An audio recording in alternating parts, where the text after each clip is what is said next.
यशोदा सोच रही क्या आखिर मेरे घर पर माखन में क्या कमी है, आखिर ये माखन क्यों चुरा रहा है। सुखदेव गोस्वामी भागवत के 10वें स्कंद के 9वें अध्याय में ऐलान करते हैं कि दिवाली के दिन यशोदा को इसका जवाब मिला। एकदा गृहदासीषु यशोदा नंद गेहिनी कर्मांतर नियुक्तासु निर्ममंथ स्वयं ददी। यशोदा को जवाब मिल गया कि कृष्ण मेरे घर पर माखन न खाकर दूसरों के घर पर क्यों खाते हैं, क्योंकि दूसरों के घर पर जो माखन बनता है वो गोपी अपने हाथों से बड़े भाव से माखन बनाती हैं, और मेरे घर पर जो माखन बनता है ये मेरे दास दासी नौकर चाकर बनाते हैं, और न जाने क्या भाव किस भाव से बनाते होंगे। और हमारे भगवान द्रव्य नहीं भाव के भूखे हैं। यशोदा को जवाब मिल गया कि मेरे घर पर माखन ऐसे तो दिखने में सुंदर लेकिन उसमें भाव नहीं है, और गोपियों के घर पे जो माखन है उसमें भाव है, इसलिए चुरा कर खाता है। अतः दिवाली के दिन यशोदा ने दास दासियों को अन्य अन्य कार्यों में लगा दिया और निर्ममंत स्वयं दधी, और अपने हाथों से अपने लाला के लिए कृष्ण के लिए माखन बनाने के लिए बैठे। और कैसे सुंदर रात को दूध में खटास डाल दी और सुंदर माखन बन गया। एक बहुत बड़े मटके में डाली मंतानी, रस्सी बांधी। पहले के जमाने में ग्राइंडर मिक्सर तो था नहीं, वो रस्सी खींचकर ही वो गोल गोल मंतानी घुमाकर। सो माँ यशोदा सुबह भोर में बैठी हैं, माखन दही से माखन बना रही है। यानी यानी ही गीतानी, भगवान का नाम गाते हुए कृष्ण की लीला का स्मरण करते हुए माखन बना रही हैं। और भगवान कृष्ण सो रहे हैं, जग कर आए यशोदा के पास, गोद में सोकर दूध पीने लगे। यशोदा का दूध कृष्ण पी रहे थे। उसी समय चूल्हे पर दूध तपेली में गर्म हो रहा था, वो उभर गया। यशोदा ने सोचा स्तन का दूध स्तन में रहेगा, वो कहीं चला न जाए। कृष्ण को छोड़कर पटक कर दौड़कर रसोई घर में गई दूध को बचाने के लिए। और यहां हमारे कृष्ण को क्रोध चढ़ गया। गीता में कहते हैं कि 3 हाईवे यदि पकड़ोगे तो सीधे नरक जाकर खड़े रहोगे। त्रिविधम नरकस्येदं द्वारम नाशनम आत्मन, काम क्रोध तथा लोभ, तस्मात् एतत् त्रयम् त्यजेत। क्रोध कभी ना करे, काम कभी ना करे, लोभ न हो। ये तीनों कृष्ण को आज हो गया। यशोदा छोड़कर चली गई, कृष्ण क्रोध से आग बबूला हो गए कि मैं कृष्ण इस यशोदा के लिए मेरा वैकुंठ छोड़कर आया। लक्ष्मी सहस्त्र शत संभ्रम सेव्यमानम, करोड़ों करोड़ों लक्ष्मी मेरी सेवा के लिए लाइन में खड़ी रहती, मैं सब कुछ छोड़कर यशोदा के लिए यहां आया। और ये यशोदा 100-150 रुपया लीटर दूध के लिए मुझे छोड़कर चली गई। बोले 120 रुपया लीटर दूध के लिए यशोदा मुझे छोड़कर चली गई, मतलब मेरी वैल्यू 120 रुपये की केवल। बड़ा क्रोध आया कृष्ण। क्रोध में बंदा क्या कर लेता है समझ में नहीं आता। कृष्ण ने सोचा क्या करूं क्या करूं। बोले सुबह से इस मटके में मेहनत कर रही है, एक पत्थर पड़ा था उठाया और मटके पर ये दबाकर मारा, मटका फूट गया। सारी छाछ बह गई, दूध माखन दही सब बह गया।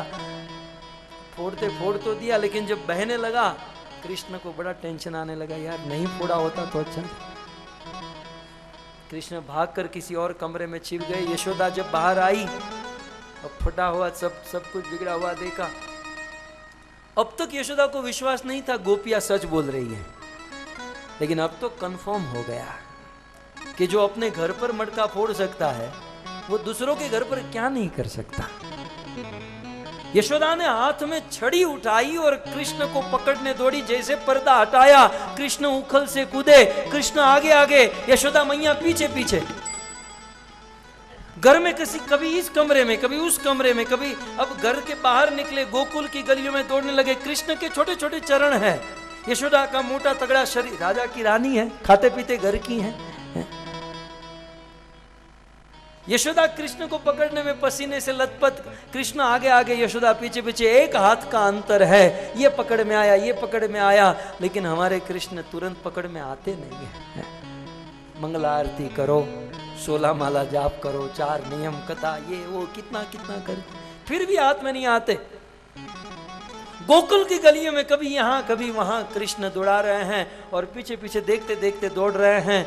और कृष्ण देखा मां थक गई, कृष्ण की गति धीमी हुई, यशोदा की गति तेज हुई और यशोदा ने कृष्ण को झपट से पकड़ लिया और सत्यव्रत मुनि ने पद्म पुराण में लिख दिया, नमामीश्वरम सच्चिदानंद रूपम लसत्कुंडलम गोकुले ब्रजमानम, नमामि सोऽहं सच्चिदानन्दरूपं लसत्कुण्डलं गोकुले व्रजमानम्, यशोदाभियोलुकनादवमानम्, यशोदाभियोलुकनादवमानम्,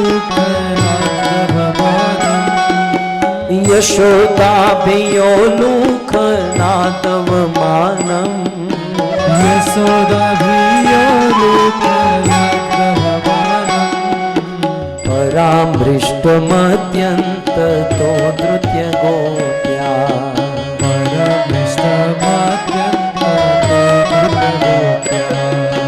रुदन्तमुहुर्नेत्रयुग्ममृजन्तं कराम्भुजयुग्मेन सातङ्कनेत्रम्,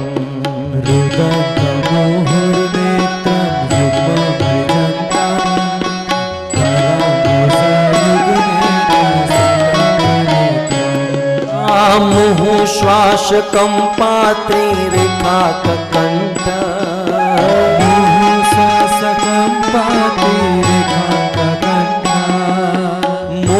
श्वासकं पात्रीरेखाककण्ठ,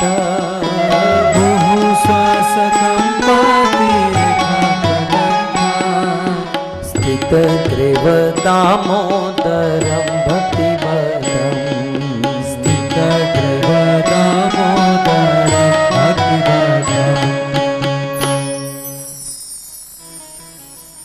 माँ यशोदा ने कृष्ण को पकड़ लिया। कथा लंबी है, सार में यही समझिए कि कृष्ण को उखल से बांध दिया। दुनिया को कोई नहीं बांध, जिस भगवान को दुनिया में कोई नहीं बांध सकता उसको मां यशोदा ने बांध दिया। यशोदा अपने काम में लग गई, यहां कृष्ण बंधे हुए हैं। कृष्ण के बड़े भाई बलराम को पता चला, सूरदास जी ने सूर सागर में लिखा है, बलराम जी अनंत शेष के अवतार, पूर्ण आक्रोश में आग बबूले, किसने मेरे भाई को बांधा है?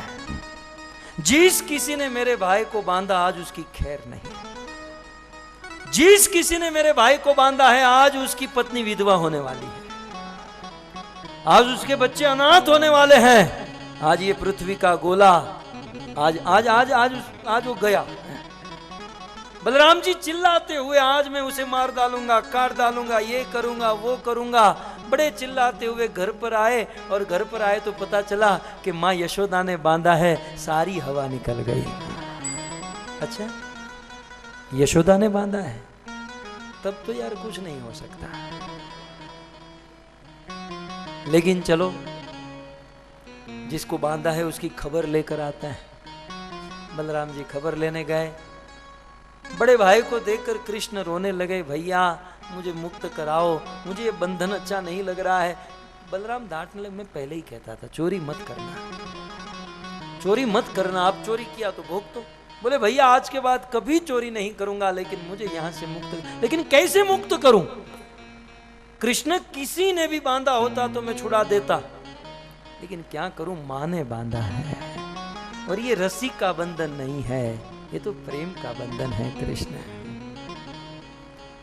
प्रेम के बंधन में मोहन बंध गए, प्रेमियों ने जो बनाया बन गए,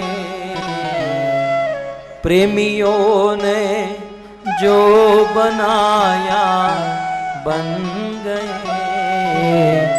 प्रेम के बंधन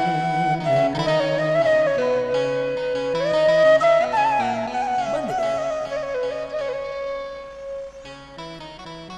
कृष्ण ने कहा भैया बलराम दाऊ प्रयास तो करो, मेरे लिए भाई के लिए कुछ करो। बलराम ने कहा ठीक है चलो एक बार प्रयास कर लेता हूं। अब बलराम तो दाऊ दादा है, मुंबई में सुना ना भाई लोग होते हैं, दादा लोग होते हैं, आपके नेपाल में तो नहीं होते हैं, होते हैं।